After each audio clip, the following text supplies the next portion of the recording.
चलिए आज पढ़िएगा अंतपर्दवी जालिका या एंडोप्लाज्मिक रेटिकुलम। समझ गए? इसका खोज किसने किया था? सबसे पहले पूछेगा खोज किसने किया था? पोर्टर ने किया था। पोर्टर। समझ गए? इसका लोकेशन मतलब स्थान कहाँ है? कोशिका के अंदर उसका स्थान क्या कहाँ है? क्योंकि हम लोग क्या पढ़ रहे हैं कोशिका की भाग, तो कोशिका के अंदर इसका स्थान कहाँ है? इसका स्थान जो है ना कोशिका झिल्ली, कोशिका झिल्ली और केंद्रक के बीच, झिल्ली और केंद्रक के बीच, और केंद्रक के बीच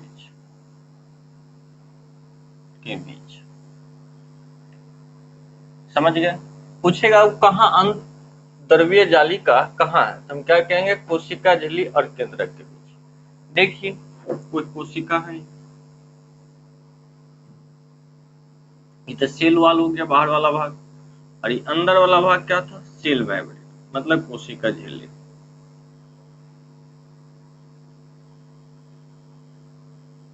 अंदर वाला भाग क्या है? सेल मेम्ब्रेन कोशिका झिल्ली। ये मान लीजिए केंद्र है, क्या है? केंद्र। तो केंद्र जो है, इस केंद्र और इस सेल मेम्ब्रेन कोशिका झिल्ली के बीच में है इनका स्थान, मतलब इस टाइप का।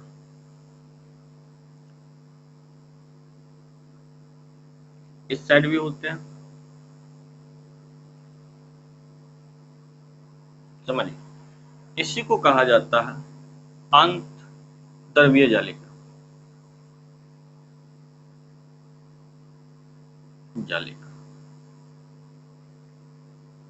समझिए, ये आपका क्या है? केंद्र है, न्यूक्लियस है, एक केंद्र है, और ये क्या है? Cell membrane. सेल मेम्ब्रेन मतलब कोशिका झिल्ली और केंद्र के बीच पाया जाता अंतपर्दवी जालिका पाया जाता। समझ गया?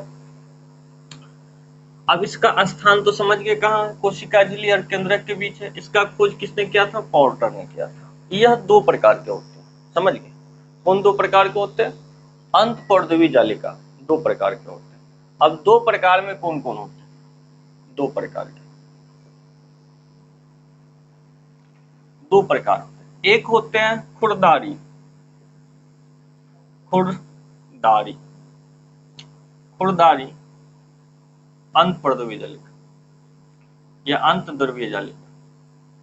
पर्दवी भी उसे बोला जाता है, अंत द्रव्य जालिका, जिसे रफ एंडोप्लाज्मिक रेटिकुलम कहा जाता है। रफ, खुरदारी मतलब रफ। दूसरा होता है चिकना, चिकना अंत द्रव्य जालिका। मतलब क्या समझे? स्मूथ। चिकना मतलब स्मूथ एंडोप्लाज्मिक रेटिकुलम होता है। समझ गए? दो भाग। अब ये वाले भाग आप देख रहे हैं केंद्रक और कोशिका झिल्ली के बीच क्या है? रेटिकुलम। मतलब ऐसे आप कह सकते हैं,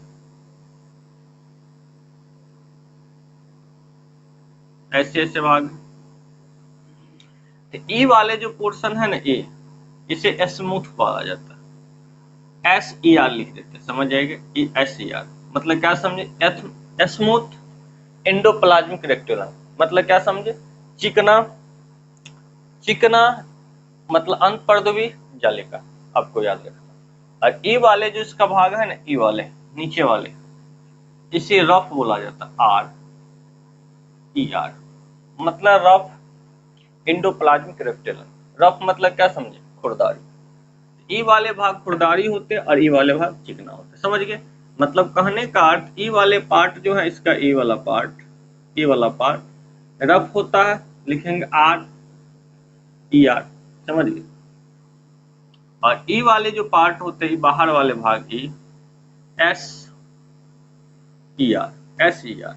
SER मतलब स्मूथ एंडोप्लाज्मिक रेक्टेंगल। समझ गए? अब ये जो है खुरदारी अंतःपर्दवी जालिका में राइबोसोम पाया जाता है। इसमें है ना खुरदारी अंतःपर्दवी जालिका में राइबोसोम पाया जाता है। अब ये जो भाग वाला है ऐसे, इसको हम थोड़ा अलग से बनाते हैं। ई वाले पार्ट को अलग से बनाएंगे तो थोड़ा बड़ा बना देते हैं, ऐसे रहता है। इसमें ऐसे खुरदारी जैसे रहता है, इस टाइप से, इसीलिए इसे खुरदारी बोला जाता है। और ये क्या होता है इस टाइप से? ये राइबोसोम होता है। ये क्या होता है? राइबोसोम। राइबोसोम, इसीलिए उसे खुरदारी कहा जाता है। समझिए, तो राइबोसोम होता है, किस में राइबोसोम होता है? RER में। RER में मतलब क्या समझे? Rough endoplasmic reticulum. Rough endoplasmic reticulum, reticulum का अर्थ क्या होता है? जालिका। जैसे हम कह सकते हैं खुरदारी अंतद्रव्यीय जालिका में क्या होता है? राइबोसोम पाया जाता है। तो लिखेंगे खुरदारी, खुरदारी अंतद्रव्यीय जालिका।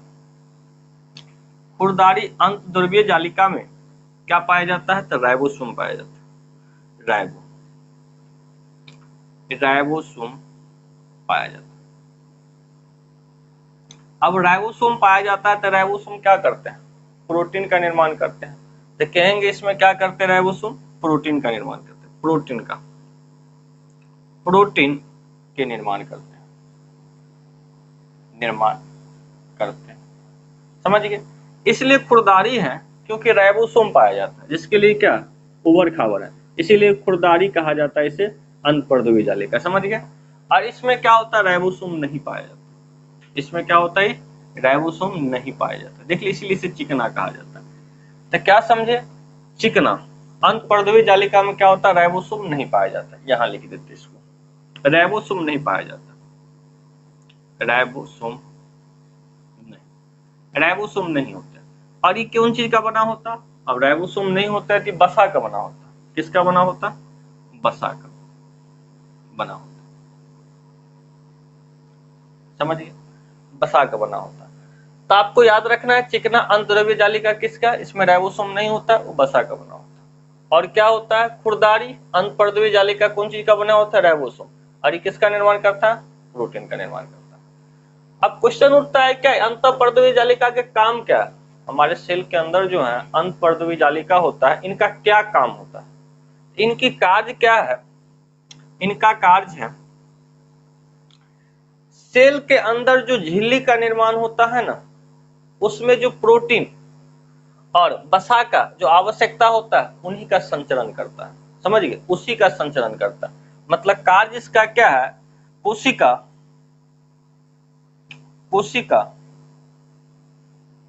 के झिल्ली के निर्माण के लिए, कोशिका के झिल्ली के निर्माण के लिए प्रोटीन और वसा का संचरण करना, प्रोटीन और वसा का संचरण करना।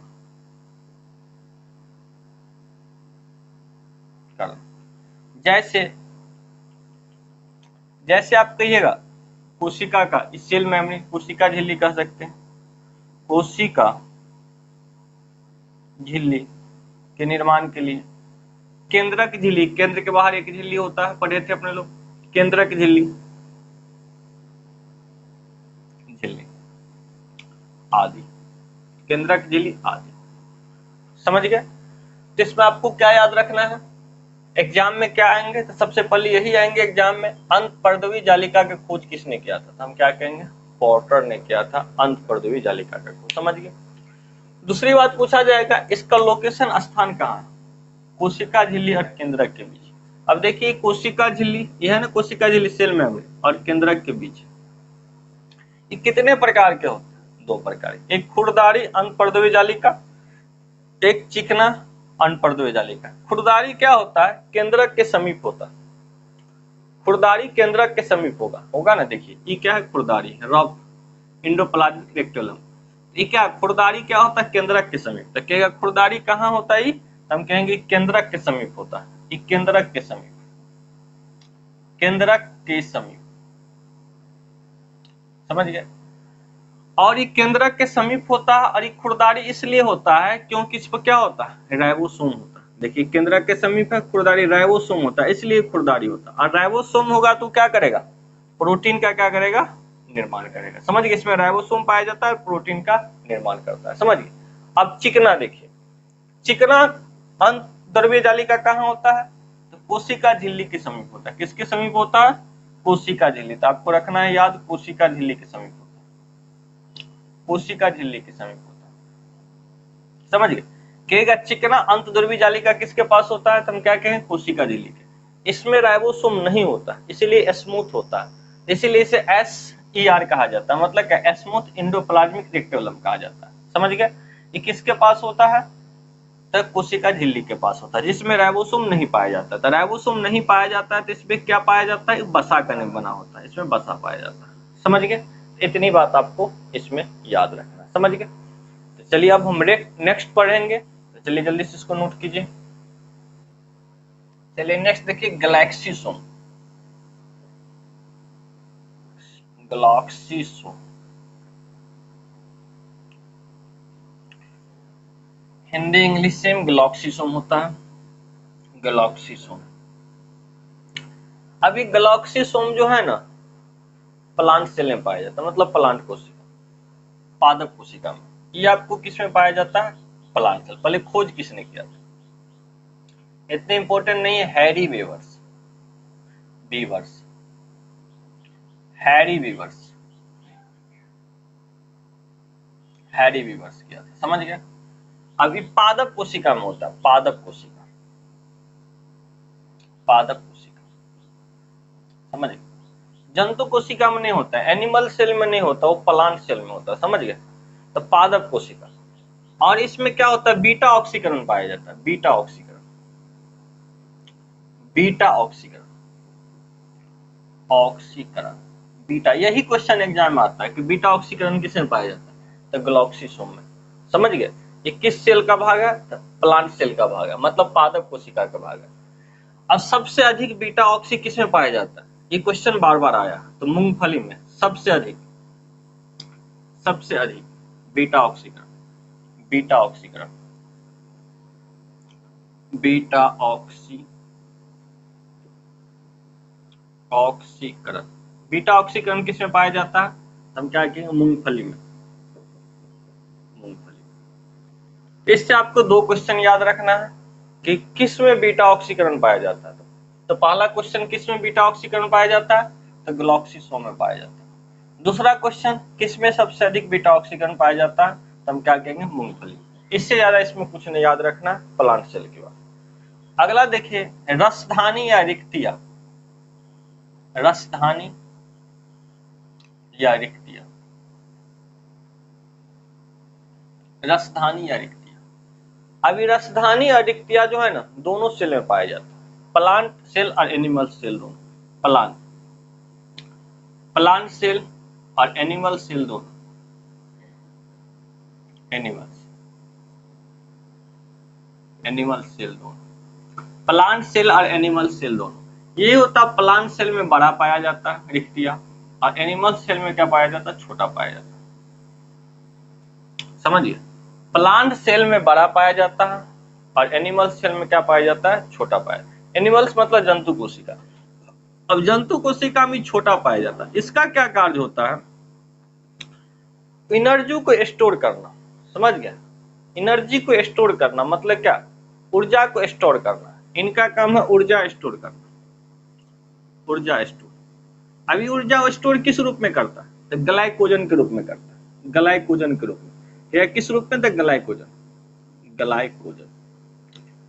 मानव शरीर में ऊर्जा जो स्टोर करता है वो किस रूप में? ग्लाइकोजन के रूप में। समझ गए?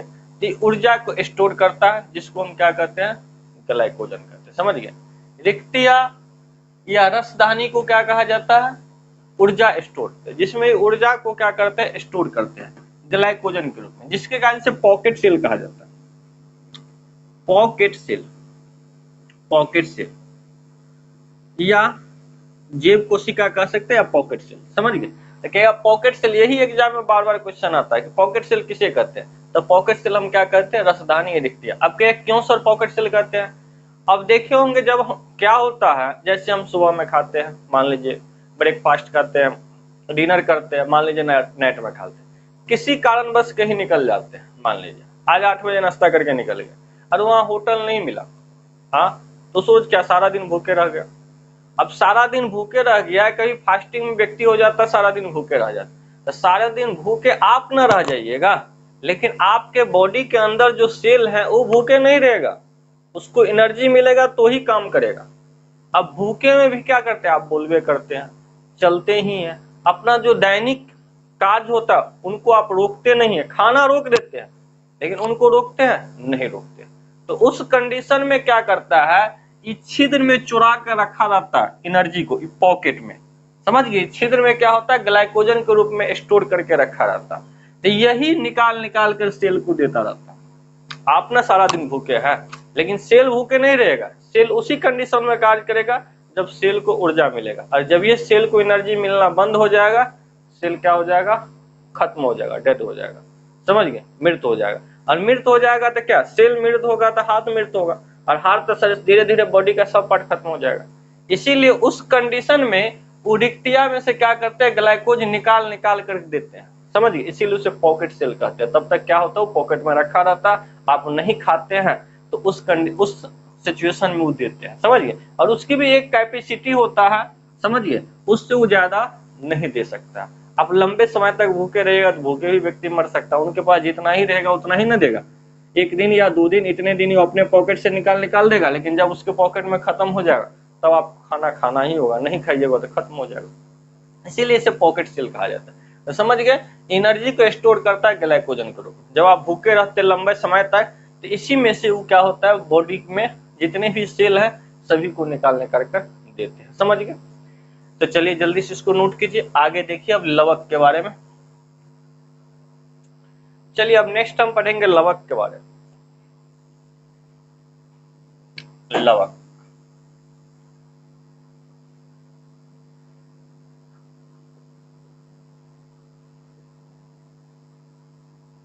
प्लास्टिक, लवक। तो नेक्स्ट देखिए टॉपिक है आपकी लवक। कोशिका का अगला भाग क्या है, लवक। लवक का खोज किसने किया था, सबसे पहले तो यही आपको याद रखना है, खोज हैकलेन। खोज पूछेगा किसे कहेंगे, हैकलेन। अब लवक जो होता है किस में होता है, प्लांट सेल में होता है कि एनिमल सेल, तो आपको प्लांट सेल में होता है, पादप कोशिका में पाया जाता है। पादप कोशिका, पादप कोशिका। ये लवक क्या करता है, पादप कोशिका को रंग प्रदान करता है। पादप कोशिका क्या करता है, रंग प्रदान, समझ गए। एनिमल सेल में नहीं होता, समझ गए। जंतु कोशिका में नहीं होता, किस में होता है, कवक, लवक, पादप कोशिका, समझ गए। पादप कोशिका मतलब प्लांट सेल में होते हैं। उसको क्या प्रदान करता है, रंग प्रदान करना। अब पौधा हरा कैसे होता, मान लीजिए आम पकता है तो किस रंग के कारण वो लाल हो जाता है, मान लीजिए किसके कारण होता है, सबका अपना अपना एक पिगमेंट होता है। आगे बढ़िएगा उसके बारे में। तो यही क्या है, रंग प्रदान करता है। लवक क्या करता है, पौधा को रंग प्रदान करता है। तब आपके पास एक क्वेश्चन है कि मानव शरीर का रंग जो है किस पिगमेंट के कारण, तो पूछा जाएगा मानव शरीर का रंग जो है मेलानिन के कारण होता है। मेलानिन, मानव शरीर, मानव शरीर का रंग मेलानिन के कारण होता है। मेलानिन, मेलानिन के कारण होता है, समझ गए। मानव शरीर का रंग पूछा जाएगा किसके कारण होता है, मेलानिन के कारण, समझ गए। तो लवक का क्या काम होता है, पादप कोशिकाओं में क्या करना, रंग प्रदान करना। यह 3 प्रकार के होते हैं, समझ गए, 3 प्रकार के होते हैं। अब 3 प्रकार के लवक कौन कौन होते हैं, ध्यान दीजिए। एक होते हैं क्लोरोप्लास्ट, जिसे हरित लवक कहते हैं, हरित लवक, क्लोरोप्लास्ट।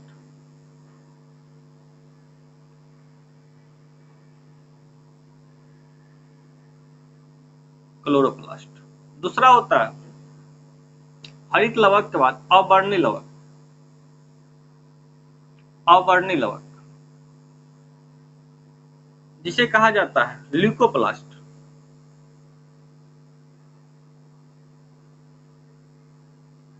ल्यूकोप्लास्ट। तीसरा होता है वर्णी लवक, वर्णी लवक, वर्णी लवक, जिसे क्रोमोप्लास्ट, क्रोमोप्लास्ट कहा जाता है, समझिए। तो 3 प्रकार के लवक होते हैं। एक क्या होता है, हरित लवक होते हैं। एक क्या होता है, अवर्णी लवक होते हैं। एक क्या होते हैं, वर्णी लवक होते हैं, समझ गए। अब जो है हरित लवक होते हैं, तो हरित लवक पौधा को क्या करता है, हरा रंग प्रदान करता है। कौन रंग, हरा, हरा रंग प्रदान करता है। हरित लवक पौधा के कहेगा हरा रंग प्रदान करता है, समझ गए। अब हरा रंग पौधा में किस पिगमेंट के कारण होता है, देखिए प्रत्येक रंग जो होंगे किसी न किसी वस्तु या पदार्थ में एक पिगमेंट वर्णक के कारण होंगे। तो हरा रंग जो पौधा में होते हैं, हरित लवक क्लोरोप्लास्ट हरा रंग प्रदान करता है, लेकिन ये हरा रंग किस पिगमेंट के कारण क्या है, किस वर्णक के कारण? तो हम क्या कहेंगे, क्लोरोफिल के कारण। कौन वर्णक है इसका, हरा रंग प्रदान करने का वर्णक या पिगमेंट? तो हम कहेंगे क्लोरोफिल या पनहरित, पनहरित, पनहरित या क्लोरोफिल, या इंग्लिश में भी या हिंदी में भी लिख सकते हैं क्लोरोफिल, क्लोरोफिल। कहेगा पेड़ पौधा में हरा रंग प्रदान कौन करता है, हरित लवक। और हरा रंग किस पिगमेंट के कारण होते हैं, किस वर्णक के कारण होते हैं? तो हम क्या कहेंगे, पनहरित क्लोरोफिल। इसी के कारण क्लोरोफिल हरा होने के कारण प्रकाश किसकी क्रिया करते हैं, फोटोसिंथेसिस की क्रिया करते हैं, प्रकाश संश्लेषण की क्रिया करते हैं। अभी जस्ट बताएंगे। तो समझ गए, तो पूछा जाएगा यहाँ क्वेश्चन कैसे बनेंगे कि पेड़ पौधा को हरा रंग कौन प्रदान करता है, हम क्या कहेंगे, हरित लवक। कहेगा पेड़ पौधा में हरा रंग किस पिगमेंट के कारण, किस वर्णक के कारण होते हैं? तो हम क्या कहेंगे, पनहरित। अवर्णीय लवक नाम से ही स्पष्ट होता है, रंगहीन, मतलब कोई रंग नहीं प्रदान, मतलब सफेद, सफेद रंग देता है। अवर्णीय लवक क्या देता है, सफेद लग देता, सफेद रंग देता है, प्रदान करता है पौधा को। अब क्या सर पौधा में सफेद रंग कहाँ होता है? तो पौधा का ऐसा भाग जहां सूर्य की किरण क्या हो, पहुंच नहीं सके, तो वो वैसा भाग पौधा का क्या हो जाता, सफेद हो जाता। अब देखे होंगे पौधा का जड़ भूमि के अंदर होता है, वहां सूर्य का किरण क्या होता है, नहीं पहुंचता।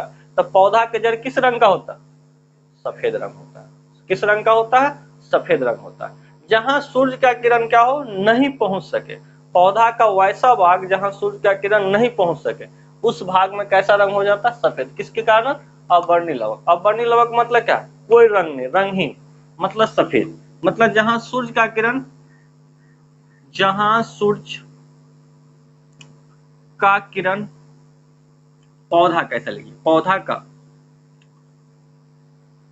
पौधा का जिस भाग पर, जिस भाग पर सूर्य का किरण, किरण नहीं पहुंचे, नहीं पहुंचे, समझिए, पौधा के जिस भाग पर सूर्य का किरण नहीं पहुंचे वो क्या है, कौन रंग देता है, सफेद रंग। किस लवक के कारण, अवर्णीय लवक। अब वर्णीय लवक क्या होता है, वर्णीय लवक जो क्या होता है, वर्णीय लवक जो हरा और सफेद, हरा और सफेद को छोड़कर, छोड़कर बाकी रंग प्रदान करता है।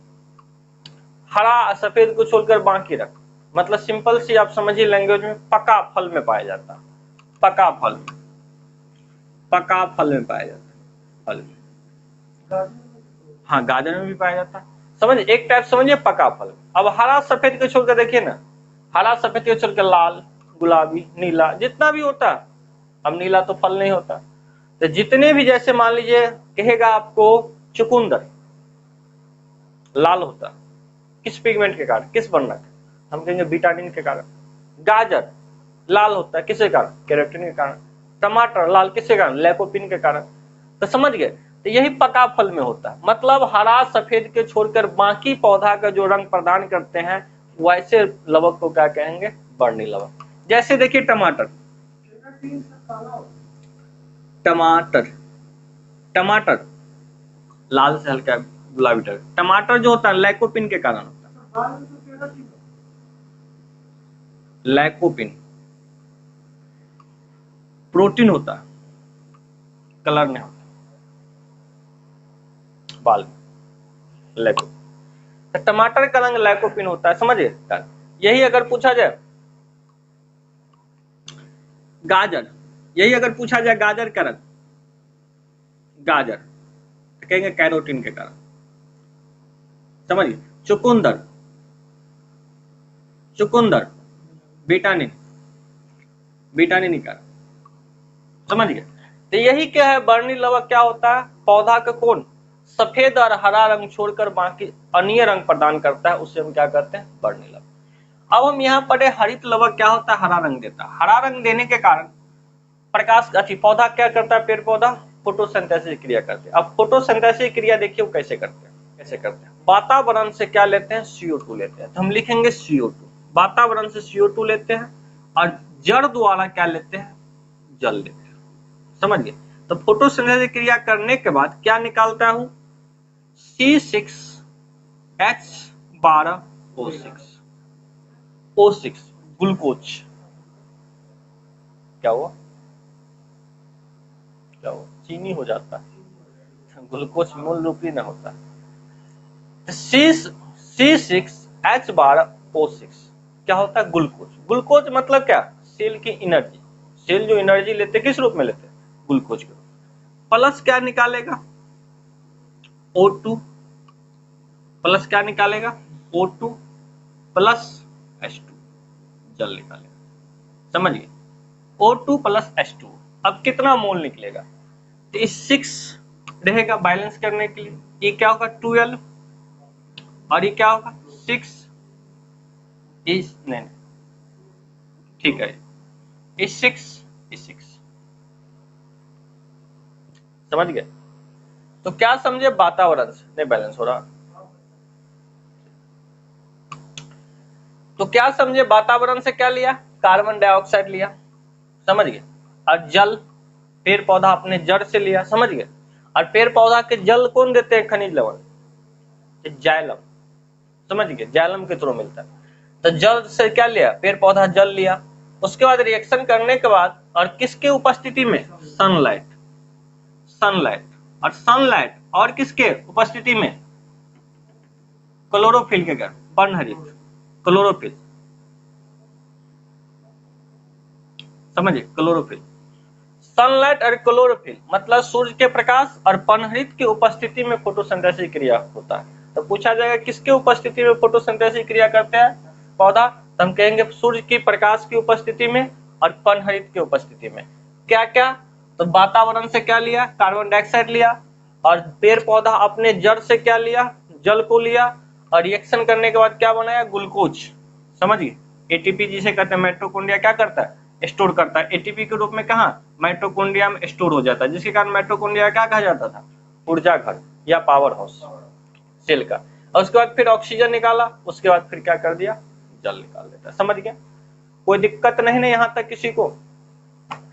चलिए, तो यही फोटोसिंथेसिस। अब इससे एग्जाम में क्वेश्चन क्या बनता है, एग्जाम में फोटोसिंथेसिस क्रिया से यही बनता है कि पेड़ पौधा जो है किसके उपस्थिति में फोटोसिंथेसिस क्रिया करते हैं, प्रकाश संश्लेषण की।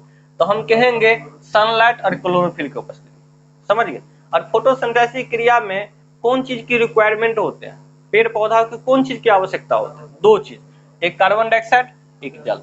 कार्बन डाइऑक्साइड वातावरण से लेता है, कहां से लेंगे, तो कार्बन डाइऑक्साइड वातावरण से लेंगे, और जल कहां से लेंगे, जड़ द्वारा लेंगे। समझ गए। तो फोटोसिंथेसिस क्रिया इसलिए दिन के ही समय में होते हैं, दिन के समय में, अब रात में नहीं होते।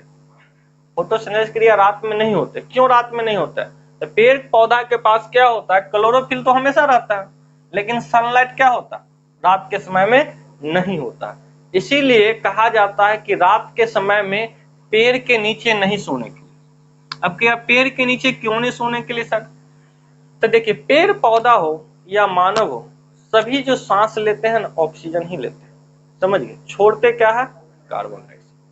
दिन के समय में क्या होता है, आप ऑक्सीजन ले रहे हैं, पेड़ पौधा भी ऑक्सीजन ले रहा, ये कार्बन डाइऑक्साइड नहीं लेता है, और ऑक्सीजन लेने के बाद पेड़ पौधा भी कार्बन डाइऑक्साइड छोड़ता है। और जब पेड़ पौधा कार्बन डाइऑक्साइड छोड़ता है तो यही कार्बन डाइऑक्साइड से वो क्या कर लेता है, फोटोसिंथेसिस क्रिया कर लेता है, अपना भोजन बना लेता है। मतलब छोड़ता है तो उससे बाहर नहीं जाने देता, उनका भी वो क्या कर लेता है, यूज कर लेता है। लेकिन रात के समय में क्या होता है, ऑक्सीजन तो लेगा और छोड़ेगा क्या, कार्बन डाइऑक्साइड। लेकिन रात के समय में उसके पास सूर्य का रोशनी रहेगा, नहीं रहेगा, तो अपना प्रकाश संश्लेषण क्रिया भोजन नहीं बना पाएगा। और जब भोजन वो नहीं बना पाएगा तो एक कार्बन डाइऑक्साइड कौन लीजिएगा, आप जो वृक्ष के नीचे सोए रहिएगा तो आप ही ना लीजिएगा। इसीलिए कहा जाता है कि रात के समय में पेड़ के नीचे नहीं सोने के लिए। समझ के बाद, और इसे हरित लवक को, जो हरित लवक है क्लोरोप्लास्ट, उसे रसोई घर कहा जाता है। समझ गए, पेड़ पौधा के रसोई घर, रसोई घर क्यों कहा जाता है रसोई घर, क्योंकि खाना इसी के कारण है हरा रंग।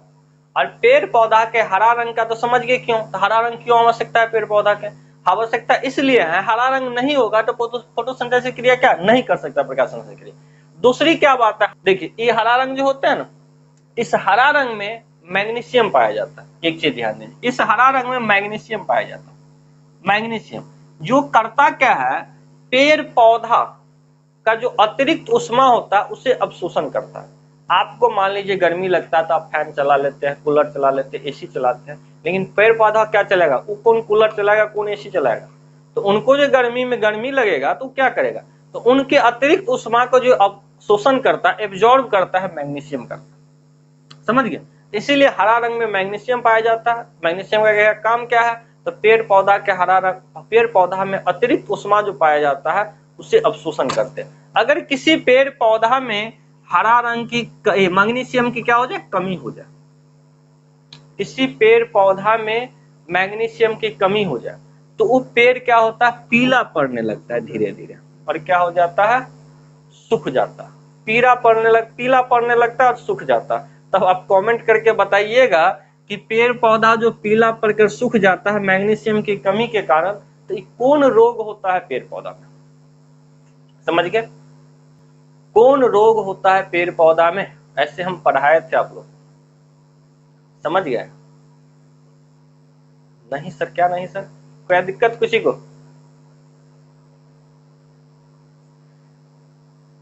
मिनी माता मेरा मैं मिनी माता तो शीशा के,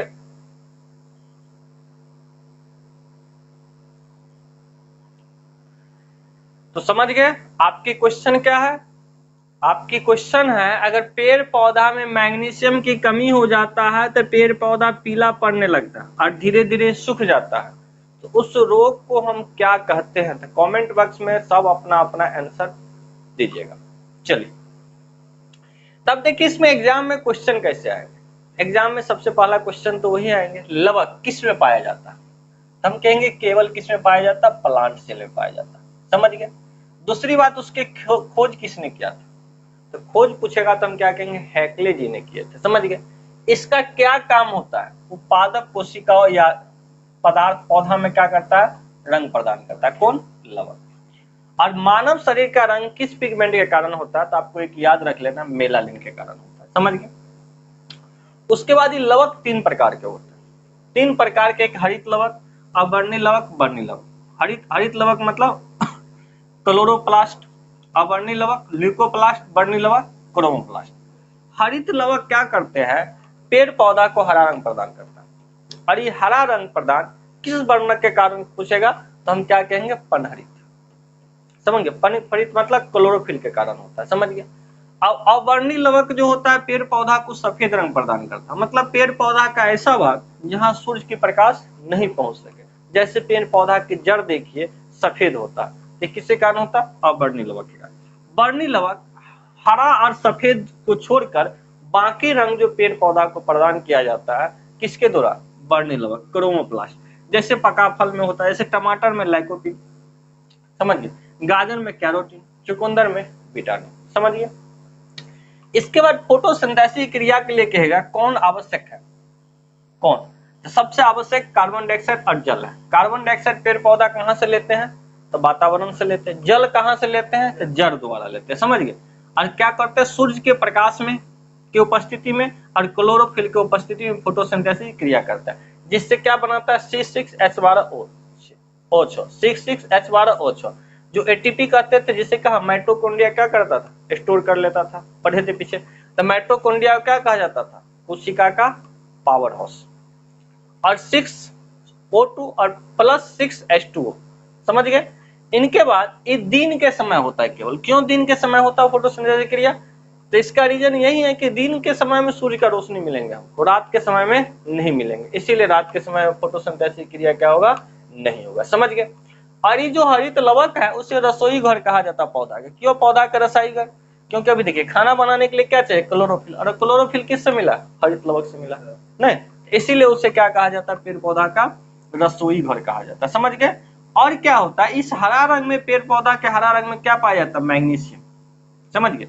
मैग्नीशियम का काम क्या होता है कि पेड़ पौधा के अतिरिक्त उष्मा का क्या करता है, अवशोषण करता है।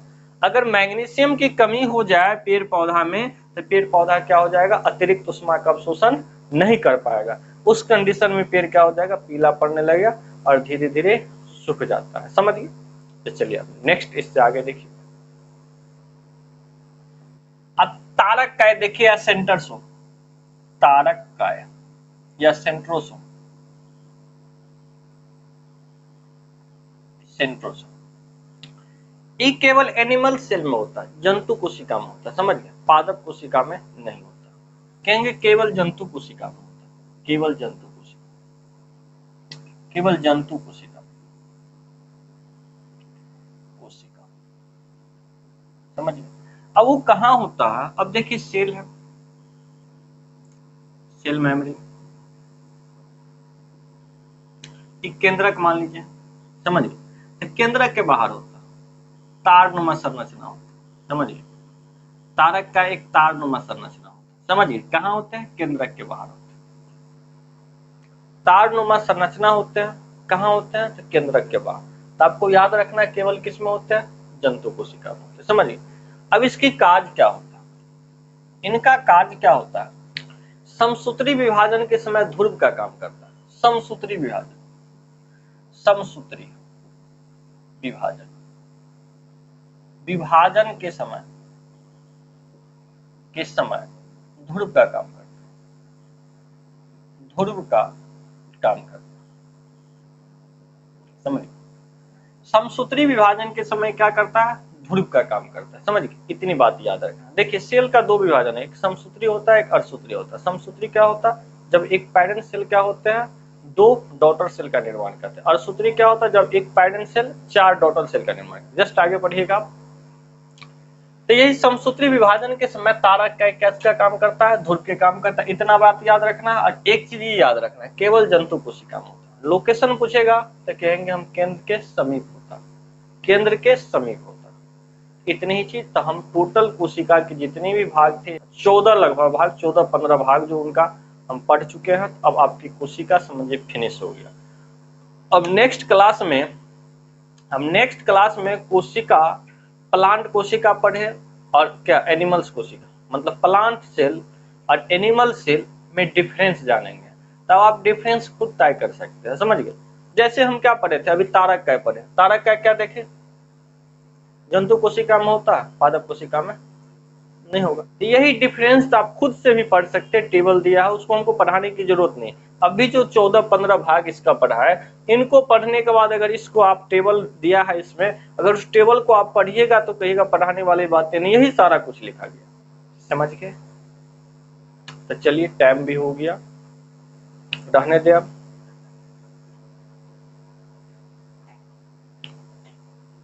Thank you all of you.